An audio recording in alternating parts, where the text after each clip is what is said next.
Hello friends, how are you. I hope कि आप सभी अच्छे होंगे। आप सबका वेलकम है आपके अपने यूट्यूब चैनल एक्सपर्ट ओपिनियन पर। फ्रेंड्स, आज हम डिस्कस करेंगे महत्वपूर्ण एक्ट एवं कानून। महत्वपूर्ण एक्ट और कानून के बारे में, एक्ट एंड लॉज के बारे में डिस्कस करेंगे। आपको सेशन पसंद आए तो सेशन को ज़्यादा से ज़्यादा मित्रों के साथ शेयर करना। तो चलिए सेशन स्टार्ट करते हैं। और फ्रेंड्स, आपको जो है नोट्स अगर चाहिए तो हमारे टेलीग्राम चैनल को आप क्या है ज्वाइन कर सकते हैं। टेलीग्राम चैनल को आप ज्वाइन कर लें, जिससे आपको नोट्स वहां से मिल जाएंगे। ठीक है,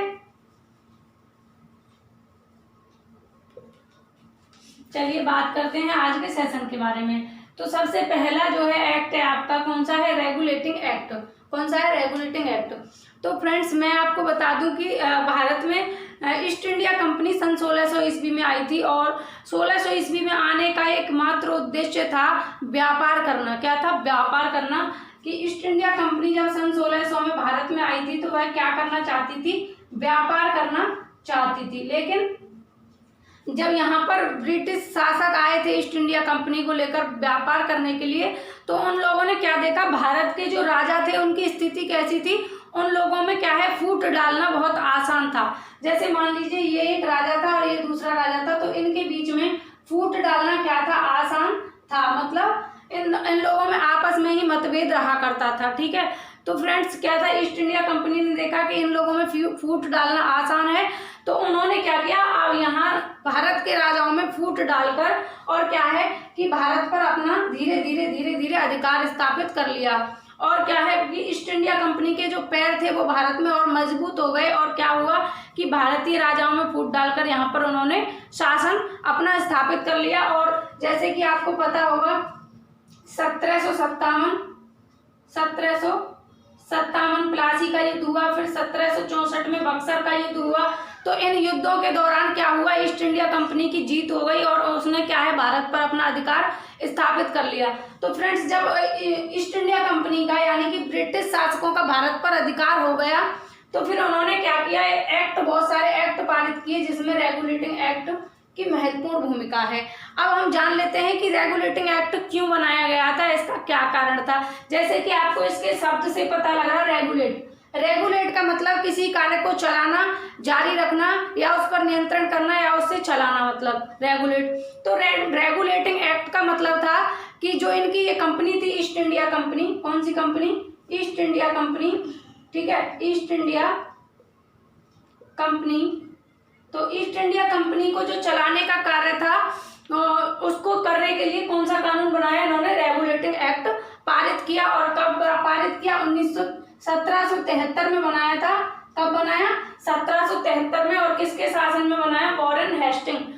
गवर्नर जनरल कौन थे उस टाइम? वॉरेन हेस्टिंग थे। ठीक है, तो ईस्ट इंडिया कंपनी के कार्यों को नियंत्रित करने में और उनको नियमित रूप से चलाने में, रेगुलेट करने के लिए ये रेगुलेटिंग एक्ट बनाया। तो सबसे पहली बात आपको ये ध्यान रखनी है कि रेगुलेटिंग एक्ट किसके शासन काल में बनाया?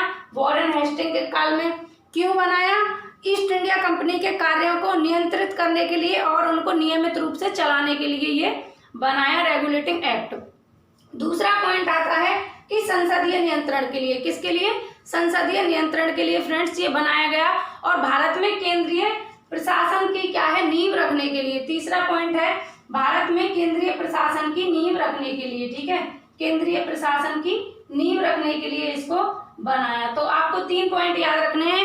पहला पॉइंट है ईस्ट इंडिया कंपनी को नियंत्रित और नियमित रूप से चलाने के लिए। और आपका दूसरा पॉइंट है कि संसदीय स्थिति थी, संसदीय नियंत्रण को बनाए रखने के लिए। और तीसरा पॉइंट है केंद्रीय प्रशासन की नींव रखने के लिए। तो आपको यहाँ से रेगुलेटिंग एक्ट क्लियर हो गया होगा। नेक्स्ट पॉइंट है आपका Pitt's India act 1784, Warren Hastings. तो और पहले गवर्नर जनरल की बात करें तो बंगाल के पहले गवर्नर जनरल भी वॉरेन हेस्टिंग थे। ठीक है, एंड पिट्स इंडिया एक्ट 1784 में आया और किसके शासन में आया था?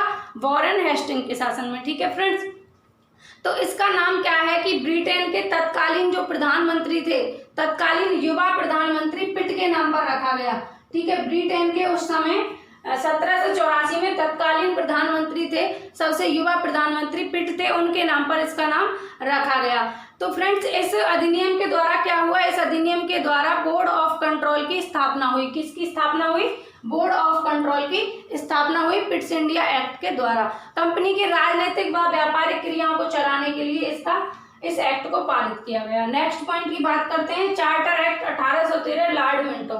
चार्टर एक्ट 1813 यानी कि चार्टर एक्ट कब लागू हुआ? 1813 में लागू हुआ। और किसके शासनकाल में? लॉर्ड मिंटो के शासनकाल में। और फ्रेंड्स इसमें क्या था कि ईस्ट इंडिया कंपनी के जो व्यापारिक कार्य थे, व्यापारिक भारत से लेन देन चलता था, व्यापार चलता था, उसको चलाने के लिए इसको पारित किया गया था चार्टर एक्ट 1813 को। ठीक है फ्रेंड्स, और इसमें क्या था कि जो चाय की जो खेती थी, मतलब कि चाय का जो व्यापार होता था इसके थ्रू हुआ करता था। नेक्स्ट पॉइंट है आपका सती प्रथा निषेध कानून 1829 विलियम बेंटिक। यानी कि सती प्रथा जो निषेध कानून था वो कब लागू हुआ? 1829 में हुआ और विलियम बेंटिक के शासनकाल में हुआ। और फ्रेंड्स आपको एक बात ध्यान रखनी है, एक सेकंड, ये जो आपका सती प्रथा एक्ट है फ्रेंड्स, ये आपका कोई सा भी एग्जाम हो सभी के लिए महत्वपूर्ण है और ये सभी आपके लिए इम्पोर्टेंट है। कोई भी एग्जाम हो, आपका सुपर टेट हो, आपका यूपी टेट हो, ठीक है, सुपर टेट हो, आपका यूपी टेट हो, जूनियर प्राइमरी है ना, और एमपी टेट, और आपके कोई भी कॉम्पिटिटिव एग्जाम हो, यूपीएससी हो या आईएएस पीसीएस, सभी में यहाँ से क्वेश्चंस पूछे जाते हैं। ये सती प्रथा निषेध कानून 1829 विलियम बेंटिक, अगर मैं इसकी बात करूँ तो ये आपका डीएलएड में भी पूछा जा चुका है और पूछा जाता है बार बार। तो आप ये ना समझें कि सिर्फ एक ही एग्जाम के लिए इम्पोर्टेंट है, सभी एग्जाम के लिए ये इम्पोर्टेंट है। ठीक है, चार्टर एक्ट 1833 विलियम बेंटिक, ठीक है, एक ये चार्टर एक्ट था 1813 और ये लॉर्ड मिंटो के शासन में लागू हुआ था। और आपका नेक्स्ट है चार्टर एक्ट 1833 विलियम बेंटिक।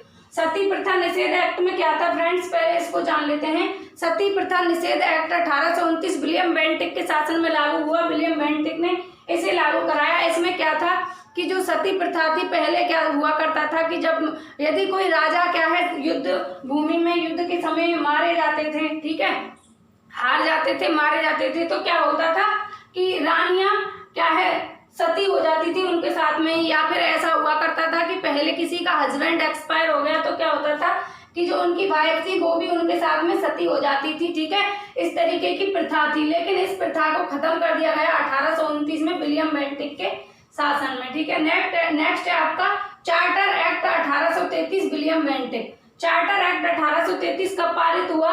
1833 में पारित हुआ और विलियम बेंटिक के शासनकाल में पारित हुआ। ठीक है, इनका भी यही उद्देश्य था, जो ये कंपनी थी इसने क्या है अपने व्यापार को बढ़ाने के लिए इन सब एक्टों को लागू किया था। और पहले इसका उद्देश्य सिर्फ इतना था कि यहाँ पर व्यापार करना है, लेकिन बाद में पूरे भारत पर अपना शासन स्थापित करना इनका उद्देश्य हो गया। इसलिए ये टाइम पर अलग अलग एक्ट लाते रहे अपनी कंपनी को और ज्यादा ग्रो अप करने के लिए। नेक्स्ट पॉइंट है आपका चार्टर एक्ट 1853 डलहौजी। तो चार्टर एक्ट 1853 किसके शासनकाल में लागू हुआ? डलहौजी के शासनकाल में लागू हुआ। ठीक है, आपके यहाँ से 3 क्वेश्चन बनते हैं। चार्टर एक्ट कब लागू हुआ? 1853 में लागू हुआ। चार्टर एक्ट किसके शासन में लागू हुआ? डलहौजी के शासन में लागू हुआ। या 1853 में डलहौजी के शासन में लागू होने वाला एक्ट कौन सा है? तो आपका चार्टर एक्ट है। क्वेश्चन आपसे किसी भी तरीके से पूछा जा सकता है, आंसर एक ही रहेगा, आपको ध्यान रखना है। नेक्स्ट पॉइंट की बात करें, हिंदू विधवा पुनर्विवाह 1856 डलहौजी। यानी कि हिंदू विधवा पुनर्विवाह एक्ट कब लागू हुआ? ये कानून 1856 में लागू हुआ और किसके शासनकाल में लागू हुआ? डलहौजी के शासनकाल में लागू हुआ। इसमें क्या होता था कि पहले क्या था, हिंदुओं में क्या है पुनर्विवाह का प्रावधान नहीं था, यानी कि हिंदुओं में पहले पुनर्विवाह नहीं हो सकता था। ठीक है, पुनर्विवाह नहीं हो सकता था। विधवा जब हो जाती थी कोई लेडीज तो उसका क्या है खाना पीना अलग, सोना अलग, रहना अलग, सब काम अलग, उसको चप्पल नहीं पहनना है या उसके बाल कटवा दिए जाते थे। इस तरीके के क्या है इन लोगों ने अपने रूढ़िवादी नियम समाज में बना रखे थे भारतीयों ने। ठीक है, लेकिन हिंदू लोगों में भी ऐसा ही था, कुछ हिंदू लोग भी यही करते थे। तो 1856 में डलहौजी के शासनकाल में एक कानून आया, हिंदू विधवा पुनर्विवाह कानून, जो कि इसके तहत क्या था कि विधवाओं को पुनर्विवाह करने के अवसर मिले। ठीक है, विधवा क्या थी, पुनर्विवाह कर सकती थी, यानी कि किसी का हस्बैंड एक्सपायर हो गया तो वो दूसरी शादी कर सकती है। इस एक्ट के तहत 1856 में एक्ट पारित हुआ। नेक्स्ट है आपका अच्छे शासन के लिए अधिनियम 1850। तो अच्छे शासन के लिए अधिनियम 1850 कब लागू हुआ? तो ये आपका लागू हुआ 1850 में, ठीक है। नेक्स्ट है आपका भारतीय परिषद अधिनियम। तो भारतीय परिषद अधिनियम कब लागू हुआ? 1892 में लागू हुआ, ठीक है। नेक्स्ट है आपका ये भारतीय परिषद अधिनियम है ना, ये इसमें क्या था कि भारत की जो व्यवस्था थी पहले की, उसमें सुधार किया गया भारतीय परिषद अधिनियम के तहत। नेक्स्ट है आपका माले मिंटो अधिनियम। तो माले मिंटो अधिनियम कब लागू हुआ? 1909 में लागू हुआ। नेक्स्ट है मॉन्टेग्यू चेम्सफोर्ड अधिनियम।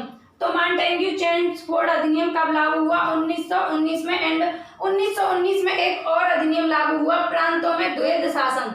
प्रांतों में कैसा शासन? द्वैध शासन, ठीक है। प्रांतों में द्वैध शासन कब लागू हुआ? 1919 में लागू हुआ। नेक्स्ट पॉइंट है आपका साइमन कमीशन 1927, लॉर्ड इरविन। तो साइमन कमीशन की बात करें कि साइमन कमीशन कब आया? तो साइमन कमीशन आपका 1927 को आया और किसके टाइम पर आया? लॉर्ड इरविन के टाइम पर आया। कई बार पुस्तक में आपको कई जगह पर जो है 1928 भी देखने को मिल जाता है ये, तो अकॉर्डिंग टू ऑप्शन आप आंसर लगाएंगे। नेक्स्ट पॉइंट है आपका भारत शासन अधिनियम। तो भारत शासन अधिनियम कब आया? 1935 में आया। और अगला है आपका क्रिप्स मिशन प्रस्ताव 1942, ये आया था लिन-लिथगो के शासनकाल में, ठीक है। लिन-लिथगो के समय में आया था ये, ठीक है। कौन सा? क्रिप्स मिशन प्रस्ताव 1942, ठीक। नेक्स्ट पॉइंट है आपका कैबिनेट मिशन योजना। कैबिनेट मिशन योजना लॉर्ड वेवेल के शासनकाल में आई 1942 को, और 1942 को एक क्रिप्स मिशन प्रस्ताव आया और 1942 को एक कैबिनेट मिशन योजना आई। नेक्स्ट एंड लास्ट पॉइंट है माउंटबेटन योजना 1947, लॉर्ड माउंटबेटन। लॉर्ड माउंटबेटन के समय में ये योजना आई थी, ठीक है। लॉर्ड माउंटबेटन के समय में ही ये योजना आई और इस योजना का जो था उद्देश्य क्या था फ्रेंड्स? 1947 में आने का लॉर्ड माउंटबेटन की योजना का। तो इस योजना में क्या है? लॉर्ड माउंटबेटन ने अपने समय के टाइम पर अपनी जो स्थिति थी उसमें सुधार करने के लिए, आर्थिक, राजनीतिक, ठीक है, इस तरीके के सुधारों को करने के लिए इस योजना को लागू किया था लॉर्ड माउंटबेटन ने। तो फ्रेंड्स ये हमारे महत्वपूर्ण एक्ट एंड कानून थे कुछ, जो आपके प्रत्येक एग्जाम में पूछे जाते हैं। प्रत्येक कॉम्पिटिटिव, सुपर टेट हो, यूपी टेट हो, आईएएस, पीसीएस, यूपीएससी, सभी एग्जाम्स में पूछे जाते हैं। और मैं ये आपके लिए एनसीईआरटी, एससीईआरटी इन सबसे शॉर्ट नोट लेकर आई हूँ, ठीक है। तो फ्रेंड्स आपको क्लास अच्छी लगी हो तो आप क्लास को ज़्यादा से ज़्यादा शेयर करेंगे और अपने मित्रों के साथ में जो है शेयर करके और वीडियो को लाइक कर दें।